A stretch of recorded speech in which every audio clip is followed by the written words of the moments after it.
Abbiamo chiesto come dire, un rinnovo contrattuale che possa recuperare il potere dell'inflazione del triennio precedente e ha messo in fila anche l'inflazione di questo triennio, e quindi è chiaro che abbiamo chiesto un rinnovo molto corposo. Poi c'è tutto il tema della salute e sicurezza, che per noi non è un costo ma è un investimento, considerato che questo settore è un settore che ha il più alto numero di incidenti mortali a livello nazionale, quindi è chiaro che su questo bisogna fare una riflessione molto ampia. E poi c'è tutto un tema di riordino del gap generazionale, nel senso che i nuovi assunti a volte vengono assunti di fatto con retribuzioni un pochino più basse e indennità più basse, quindi c'è la necessità di riallineare. Sono queste le rivendicazioni messe sul tavolo da parte di lavoratrici e lavoratori del comparto dell'igiene ambientale, che hanno proclamato uno sciopero nazionale e che a Treviso si sono radunati davanti al municipio per portare le proprie istanze al presidente di ANCI Veneto, Mario Conte. Problemi che oggi riguardano oltre 8.000 lavoratori veneti e 85.000 in Italia. Allora, a Treviso c'è Contarina,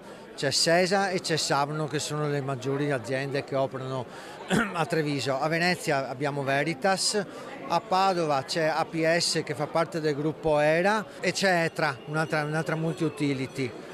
E a Verona c'è AMIA, un'altra azienda pubblica, e poi c'è Ecoambiente Rovigo. Oltre a questo, sul tavolo anche il diritto allo sciopero, normativa troppo restrittiva per i sindacati e che le controparti datoriali vorrebbero invece ulteriormente peggiorare.